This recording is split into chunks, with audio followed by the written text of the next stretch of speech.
So if you want to throw the most delicious Academy Awards party ever, our next guest says, why not celebrate the ooey gooey golden goodness of the Oscars by setting up a grilled cheese bar? Sounds like a great idea to me. The recipe we are featuring today is in the April-May edition of Fine Cooking Magazine, and I'm back here with Denise Mickelsen, the senior editor. This is marvelous. Is this not a good idea? Yeah, how much fun would it be to invite you to a party where there was a grilled cheese bar? Exactly. I mean, unless you're lactose intolerant, who doesn't like grilled cheese? Everybody likes grilled cheese, and this way, it cuts down on the cooking for the host.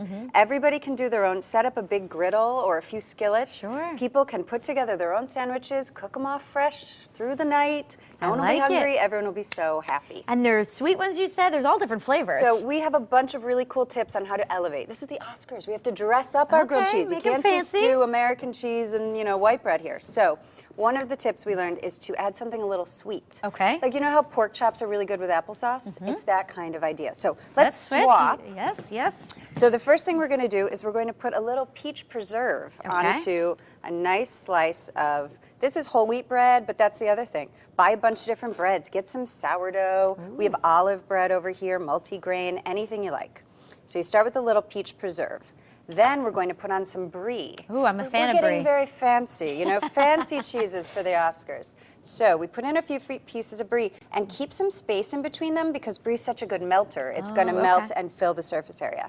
Then we're going to add something a little smoky. We're going to add smoked turkey. You could do smoked pork, you could do ham, whatever you like for a little extra flavor. And then another little tip is add some fresh herbs. That's thyme. Okay. So if you were, say, making one with mozzarella, basil would be delicious. be And it will add fantastic. extra flavor without even trying very hard, and people will find them unexpected and wonderful.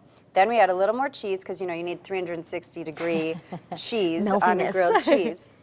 Here's another tip. Yes. Don't just put butter on the outside of the bread. Put a mixture of mayo and butter because All right. because why not? But really because the mayonnaise is going to raise the smoke point of the butter, and that way it can cook low and slow for a longer time, which gives you time to let the cheese melt. You can't have grilled cheese with, a big hunk of unmelted cheese in the middle. That's true. So then you put it face side down and you butter and mayonnaise the top as well. And here's the last, a really important thing. Low and slow. You cannot rush a grilled cheese because if you do, then it won't be melted in the center. So low, slow, medium, low heat. That's going to take a nice little while to cook. Do you need to cover it or you just let it go? You can. I have the lid there in case it's not going fast enough, but you don't have to. You can just let it go. It's going to get all crusty. The heat's going to work up through the bread. And then we can talk about the rest of the things you can have on your grilled cheese bar to really dress it up. You can have pastrami, like I said, bacon. I made a lot of bacon so we can make our own sandwiches during the break. Different cheeses like Gouda and cheddar. You can put spicy things on like jalapenos or pickled jalapenos. And then I suggest serving them with pickles or cornichon or mustard for dipping because grilled cheese is rich, right? So Sure.